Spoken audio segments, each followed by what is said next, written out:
We are going to go to the Nebraska game at Rutgers in 2020. And if you remember, this game was played on a Friday night. And the Big Ten, I mean, you can say what you want. They did all they could to like screw over Nebraska. And I'll never forget this. We were on the road the week before, if I remember, or was Minnesota and Lincoln the week before that. But like Nebraska had only played 3 home games that year. So double check that. In your mind, you're kind of like, okay, if you're Nebraska, there's really no way you're going to have to play a 5th road game on an 8-game schedule. And not only did the Big Ten slam Nebraska with a 5th road game, they said, you're going to go to Rutgers on a Friday night. Yeah, and I remember you slamming something. You kept slamming the door. In all of its wisdom, the Big Ten, so we're there in East. They played Minnesota in Lincoln the week before. Fact check, good. On the 12th. And then, so at that point, you're like, okay, they're going to get a home game on the final weekend of the year in Lincoln. No, we're going to go to Rutgers on a short week. So yeah, we went to Rutgers on a frigid night in a dead empty stadium. I mean, there was nobody. They didn't allow any parents in the stadium, especially visiting parents. So the only people in the stadium were a handful of Rutgers officials and about 20 media, maybe 10 media members. Which just looks more and more stupid as the years go by. And I remember you vividly doing this, where in its infinite wisdom, the Big Ten thought it was smart to have the doors of the press box open. So it would be, I don't know, what were they thinking? So the germs wouldn't be as pervasive. But you got up and kept shutting the door, which I really appreciated. Well, it didn't make sense to me. It didn't? That the door, of course it didn't make sense because it was nonsensical. But anyway, you got up, kept slamming. Good job. Good job by you. We were out there for a wild game. I mean, Nebraska had 620 yards, but gave up 4 turnovers, gave up a 98-yard kickoff return, gave up a first down via fake punt.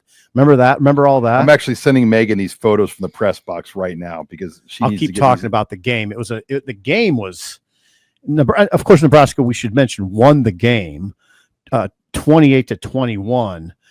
But it was about as wild, and what it was about was Nebraska was really bad in the first half. Really early part of the third quarter wasn't very good either, but got rolling. And again, 620 yards of offense.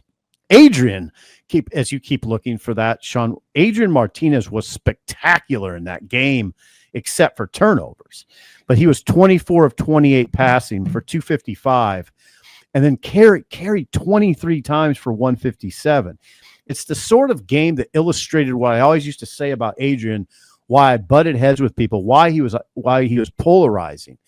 To win, I would always say, to win, they're going to have to get 250 passing yards from Adrian and 150 rushing yards. That's what they got from him in that night, and they won. Well, and Mario, but how unfair is that? Quarterback's got to get you 250 through the air and 150 on the ground. It's going to be tough. Well, and it was 4 turnovers. And yeah, they had 4 turnovers. And Rutgers themselves didn't play great. They were only 2 of 13 on third down. Oh God. Yeah. And they only had 252 yards of offense. Yeah, they weren't. They struggled, but they had a safety. I don't know if you remember this or not. Do you remember Christian? I think it's Isian. Do you remember him? He had 2 interceptions and recovered 2 fumbles that night. I don't even remember that.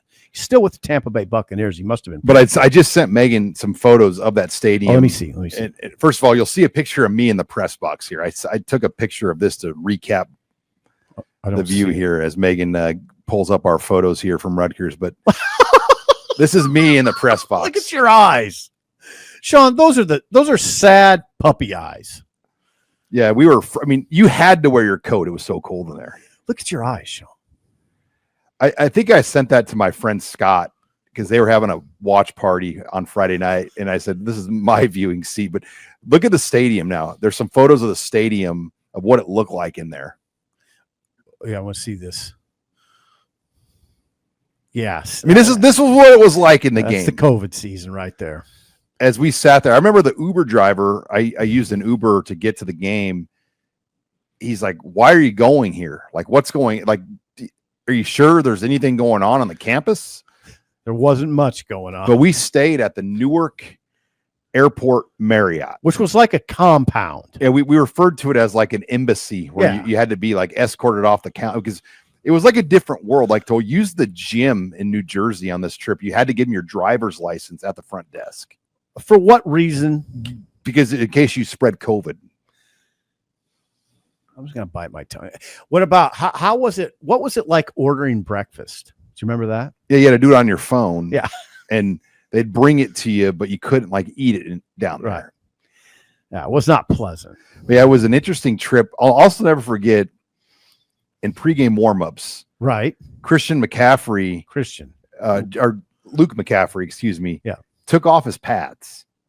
And basically at that point, just opted out. He was done. Was he fighting something? Well, was he fighting injury? He went in the portal like a month later. Yeah. And you remember after that game, Wan'Dale Robinson got hurt during the game. He goes in the portal. So that's 2 draft picks right there. McCaffrey and Robinson. That was their final moment at Nebraska. They went in the portal. McCaffrey went to Louisville, then Rice. Turned out pretty good. He's an NFL draft pick, and Wan'Dale led the SEC in receiving. Those guys turned out well. So that was kind of a nightmare, but the real nightmare was when they got back. That's what I wanted to get to. That's people are wondering, why are you guys doing this? Tell them, Sean. So the mayhem on this Monday was when they got back to Lincoln on Saturday. And keep in mind, this game ended late. It was like an 8 o'clock kick. Mm-hmm. So, the team didn't get back till 3 something in the morning, maybe 4. Mm-hmm. And they had to have a meeting at noon just to determine their next step. And after losing the week before and a bad loss to Minnesota, I think the whole locker room just determined that the season was over and that there was no possible way Nebraska would go to a bowl game. Well, I don't think it was the whole locker room. A chunk of it. Yeah. So what happened was the whole locker room. Don't cut me off here. So what had happened was a lot of the guys assumed the Rutgers game was the final game of the year. Mm-hmm. There was no chance to go to a bowl game. So many of the players on the team booked flights to leave Lincoln on Sunday. And they were done. They were going home for Christmas. And so they had to meet on Saturday to decide if they wanted to play in the bowl game. And there was a big chunk of guys that did, particularly the defensive part of the locker room, because the defense was playing lights out. They wanted to play. And they wanted to play. They wanted to keep playing. But Adrian Martinez was hurt. And I kind of understand that one. Oh, and Brendan Hymus had already opted out. For some reason, Hymus decided not to play in the Rutgers game. Yeah, he did play in the Rutgers game. Because he didn't want that to affect his draft status. Adrian, I'm just going to say it, in this conversation gets a pass. I mean, he was hurt. He was hurt. His ribs were hurting. I mean, look what he did in that game. I mean, he carried him. Now, again, turnovers are turnovers. And McCaffrey was out. Yeah. He was done. Yeah. So if they played in a bowl game, Logan Smothers was going to have to be the quarterback in the bowl game. So it was offensive heavy that didn't want to play. Defense wanted to play. We know that. We can say that. Oh, the offensive line, though, was out, though. The offensive line was another group that they didn't have enough offensive linemen. They would have had a quarterback that would have played, but they did not have an offensive lineman. And it got heated. From what I can remember, there were some younger linemen that are currently on this team still today that voted no. And Frost supposedly called some guys out and said, "You really? I don't want to name you don't want to play in this game? Mm-hmm. You don't want to play in this game? Why would you not want to play one more game?" And that was such a tough moment for Scott Frost as the coach. Then he had to go explain to his AD what the situation was. His AD had worked hard to put them in position to play in a couple bowls. They had 2 or 3 choices. 2 or 3 choices. Bill Moose was the AD at the time, and he worked hard to get them in position to be in a bowl game. And when you talk about a tough day for Frost, it was a tough day with his boss. I can tell you that unequivocally. That's not rumor. That was a hard conversation and not pretty. Sean, not pretty. Because I think Frost just said, "I'm going to let the guys decide." But you knew when that game against Rutgers ended, when Wan'Dale and Adrian basically were bullish about playing a bowl game. Remember in the Zoom press conference we did, and we asked the question about the next game, and they were all kind of like, "We'll see. We'll see." Oh, they weren't bullish. They were hesitant. Yeah. Bullish would mean they were all in and saying they were hesitant on playing in the bowl. And at that point, you knew, didn't you? You kind of knew they controlled the locker room. And here you had a coach fight for not just Nebraska, but the whole Big Ten to play football that year. Frost put his neck out there for the conference. Good point. And then when he asked his kids to play one more game, they voted not to play. Well, what I'd say, Sean, is he didn't really ask them to play. He asked them to vote. And then the coaches I've talked to subsequently of that, they were critical of Frost for that. You don't put it to a vote. You tell them we're going to go play. Well, and guess what? Those coaches would have got a bowl bonus. I mean, they're yeah. Well, I'm not talking about Nebraska coaches. I'm talking about other coaches in the country that said you don't put that to a vote. You see what I'm saying? Right. You just tell them we're going to go play. Well, and here's my thing, just in the big picture of this. They had not been to a bowl since 2016. And that embarrassing bowlless streak that we had to battle all the way to last year would have been over at that point. And it just – oh, you were hot. I remember you being hot. And I get it. It wouldn't – I mean, and who knows? They may not even have played in the bowl game because of COVID. I mean, a lot of teams had to opt out because they had a test and whatnot. And maybe, like a lot of SEC teams agreed to play in bowls and then opted out at the very last second. Does it affect your opinion on this that a lot of the players had booked flights? And what do you do at that point? Booked flights home. Well, I won't name the coach, but one of the assistant coaches had a ticket out of town too on Sunday. Great. So I think everybody didn't realize that, hey, there is no win requirement for a bowl game. And guess what? If you are 3-5 in a conference, you could still play in a bowl game because that might have meant you won 3 non-conference games. So you're kind of like a 6-6 or 7-5 team at that point if you won your non-conference games. There were no non-conference games that year. Right. And so I don't think SEC played 10 SEC games that year. Yep. They played 10 league games. You understand the other side, though. There are people watching this going, come on, guys, lay off. I mean, these guys were beat. They had tickets home. The season was long and arduous. They had actually started training for that season in first week of May. See, now I kind of understand. You got to understand the other side of it a little bit. I'm with you though, and I was with you at the time, still am. No, one more week. You have a chance to play with your guys. You go do it. And now, probably players watching this are saying, just give it a rest. Well, and that whole moment was kind of the beginning of the end, because fast forward then to the summer of 2021. Okay, what happens? Bill Moose gets relieved as the athletic director in June. Trev Alberts comes in. Mm-hmm. So good point. The disaster of the end of 2020 kind of started it even more so. Right. And isn't it the way these things are? They won the game. And what if they looked pretty good? And what if they go to a bowl and win the bowl and there's more momentum going into 2021? Right. They won the game. Dedrick Mills ran better that night than I'd ever seen him run. Adrian was fabulous. Wandale caught 2 touchdown passes. JoJo and Garrett Nelson were really good. Yeah, they were. Nebraska flexed in the second half, had some momentum, and then boom, we get home, we find that out, and it's like, really, you don't want to go play. There were people in the program that was hot, and I will reiterate, the AD was hot. Hot. Do you remember in 2021 in the spring, I interviewed Bryson Williams? We did those interviews outside in the concourse area when we were doing spring interviews that year. Yes. And Bryson was mad about it still. Was he? And he said the guys that didn't want to play in that game, a lot of them aren't here anymore. Uncomfortable times. Mayhem. It was mayhem. I mean, you talk about mayhem.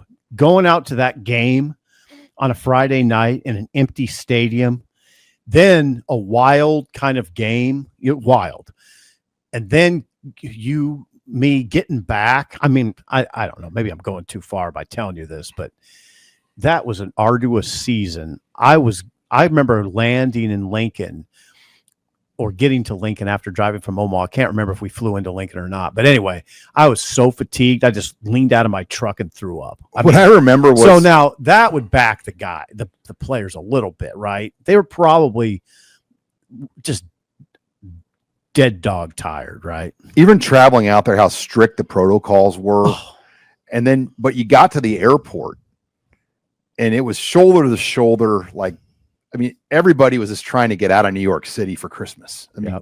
it was miserable to be in New York for that weekend in the Christmas holiday season, and the planes were packed. I mean, They were. I mean, you would have thought there was no restrictions. I mean, obviously people had to wear a mask to travel back then, but it was just a bizarre mayhem situation. Mayhem. Almost kind of don't really like revisiting that some parts of it, but it was interesting and it was mayhem. Yeah, our seats had like little plastic glass, like we were in our own little shielded seat at the press box, just to prevent the spread of COVID. Yeah, there's a lot of people and there's people that went to extensive measures. I remember vividly a little couple, a young couple on my flight that they had helmets on, shields, and I mean full blown helmet and full suit, full like rubber plastic suit, like head to toe, gloves, holding hands on the plane. Yeah, it was pretty wild. And here I am, and I have my mask a little down over my nose, and you got a couple looks. Yeah, well, the person next to me even requested to move because I didn't have it up far enough. So I don't. He requested to move? Yeah. Oh. Yeah. I had it up. I thought it was up. I thought I was in compliance, as they say. You're a dangerous man. You're very, very. I am not dangerous. Sean. I'm not a dangerous man. I was abiding by the rules. Yeah, actually, hold on. I'm going to send this to Megan because this was one. I did take a picture of somebody in a full suit here. Thank you. That at the airport to back your claim up here. Thank you. You snipe somebody? As we were getting ready to board the plane, yeah, because I never had seen anything like it before. Mm-hmm. Document a strange time. Share to. I'm sorry about this, guys. Keep talking, Sid. Sean. We're fine. I mean, this is media in 2025. So this was the scene in the airport in Newark. This might have been O'Hare actually.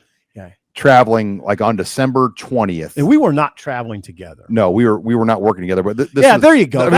Thank you. This is the scene in the airport. Like, thank you. That's kind of what I was getting at with this couple, except the couple had much more elaborate headgear than that. That is rudimentary compared to what I saw. I mean, seriously, it was like two space people. It was. I mean, it was fine. They were. That was Rutgers 2020 right there. Yep.